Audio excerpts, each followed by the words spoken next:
अस्सलाम वालेकुम friends, as we are doing the external ear, तो उसका third part that is tympanic membrane, जिसे हम एयर ड्रम भी कहते हैं, उसको हम इस वीडियो में डिस्कस करेंगे। सो टिम्पैनिक मेम्ब्रेन, इसके एक्सटर्नली लेटरली हमारे पास एक्सटर्नल ऑडिटरी कैनाल होती है जो कि स्किन से लाइन होती है, ठीक है। एंड इंटरनली इसके मिडिल एयर होता है जो कि म्यूकोजा से लाइन होता है, ठीक है। और यहाँ पे जो मेलियस इनकस 3 बोन्स होती हैं, तो उसमें जो मेलियस वाली बोन है उसका जो हैंडल है और वो काफ़ी जो है इससे अटैच होती है इंटरनली टिम्पैनिक मेम्ब्रेन से। सो ये हमने थोड़ा सा इसका देख लिया कि इसके आगे पीछे कौन कौन से स्ट्रक्चर्स होते हैं। सबसे पहले ये टिम्पैनिक मेम्ब्रेन कुछ ओवल स्ट्रक्चर होता है इसका।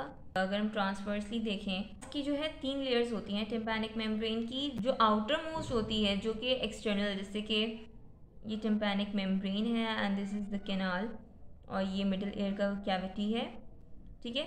सो ये जो टिम्पैनिक मेम्ब्रेन है इसकी आउटर मोस्ट लेयर जो है, क्योंकि जो बोनी पोर्शन है उसकी स्किन ही इसको कंटिन्यू करी होती है, तो वो द मोस्ट आउटर लेयर वो स्किन से कंसिस्ट करती है।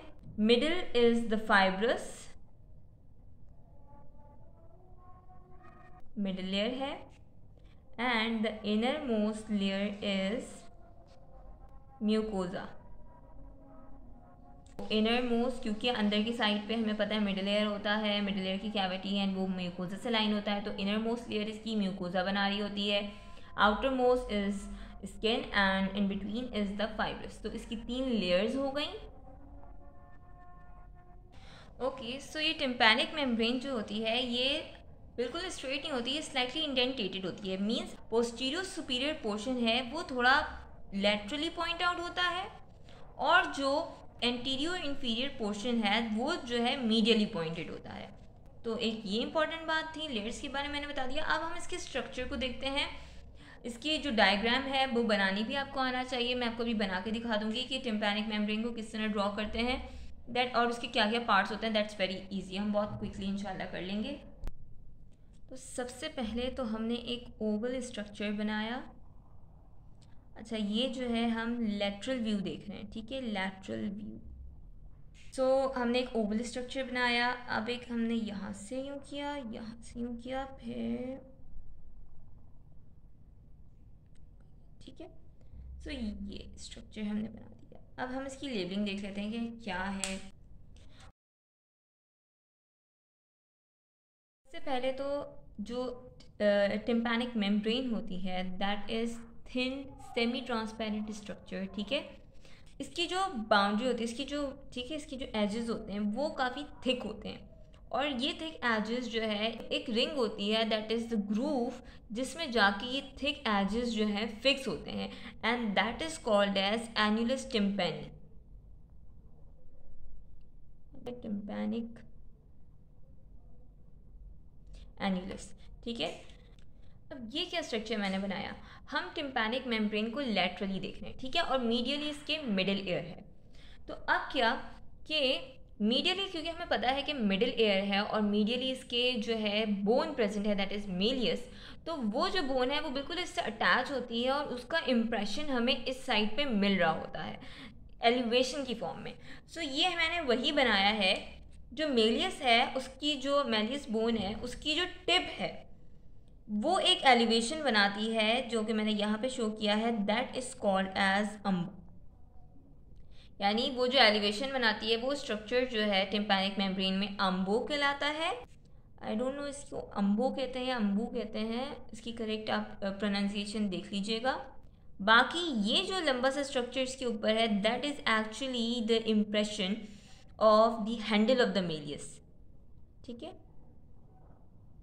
हैंडल ऑफ मेलियस बोन जो है उसका इम्प्रेशन पड़ रहा होता है, उसकी वजह से ये एलिवेशन नज़र आ रही होती है हमें laterally in the tympanic membrane. So because this is because of malleus bone, तो ये जो स्ट्रक्चर है this is called as anterior malleolar fold, और ये जो है वो कहलाता है पोस्टीरियर मेल्यूलर फोल्ड, ठीक है। आप लोग समझ जाइए, मैंने शॉर्ट में लिख दिया है। सो हम इसकी लेबलिंग और इसको किस तरह बनाते हैं हमने ये साथ साथ देखते जा रहे हैं। देन हमने पहले डिस्कस करा है कि टिम्पैनिक एन्यूलस में इसकी जो रिम है वो फिक्स होती है। सो ये और पीछे से हमें इम्प्रेशन मिल रहा होता है मेलियस बोन का। सो ये जो पोर्शन होता है टिम्पैनिक मेम्ब्रेन का, ये काफ़ी टेंस होता है, जिसकी वजह से इस पोर्शन को हम कहते हैं पार्स टेंसा। ये पूरा जो पोर्शन हमें मिल रहा है this is called as a pars टेंसा।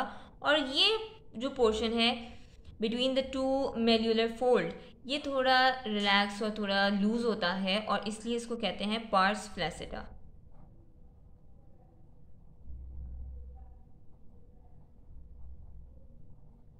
ये तो हमने पार्स फ्लैसिटा देख लिया, पार्स टेंसा और फोल्ड्स देख लिए, मेल्यूलर एंड द मेल्यूलर हैंडल एंड अम्बो। तो ये स्ट्रक्चर थे। और इसमें कोई स्ट्रक्चर रहता है तो मैं आपको बता दूं। हाँ, एक और चीज़ होती है, यहाँ पे हमें इस तरह का अगर हम लेटरली देखें, ठीक है, ईयर एग्जामिनेशन में हमें यहाँ पे एक शाइनी स्ट्रक्चर नज़र आ रहा होता है, एक शाइन मिल रही होती है, ठीक है। कोई स्ट्रक्चर नहीं होता एनाटॉमिकली, लेकिन यहाँ पे हमें एक शाइनी एलिवेशन सी मिल रही होती है। This shiny area is called as cone of light,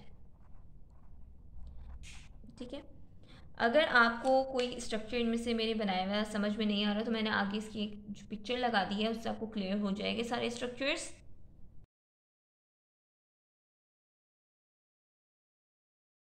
अच्छा, अब हम थोड़ी सा अगर इसकी इंपॉर्टेंट रिलेशंस की बात करें तो इसके अबव जो है क्रेनियल फोसा होता है। जैसे टिम्पैनिक मेम्ब्रेन है, इसकी जो अबव है वो क्रेनियल फोसा हमें मिल रहा होता है। बिलो टेम्पोरो मैंडिबुलर जॉइंट मिलता है। एंटीरियर इसके फेस होता है, उसमें हमें पैरोटिड ग्लैंड वगैरह मिल रहा होता है। Posteriorly mastoid antrum. So this was all about the main points of the tympanic membrane. और ये जो टिम्पैनिक मेम्ब्रेन का स्ट्रक्चर और इसकी लेबलिंग है ये आप अच्छी तरह देख लीजिएगा, एग्जाम में और वाइवा में हर लिहाज से बहुत इंपॉर्टेंट है। अगर आप चैनल पर नए हैं तो चैनल को सब्सक्राइब कर लीजिएगा और बेल आइकन पे क्लिक कर लीजिएगा। अगर आपको वीडियो अच्छी लगी हो तो आप वीडियो को लाइक करें, शेयर करें अपने फ्रेंड्स के साथ, और कमेंट में आप मुझे बता सकते हैं कि आपको मज़ीद और किस टॉपिक पे वीडियोस चाहिए। तो मैं अपनी पूरी कोशिश करूँगी कि आपको उस टॉपिक पे वीडियो बना दूँ। Thank you so much, take care, अल्लाह हाफिज़।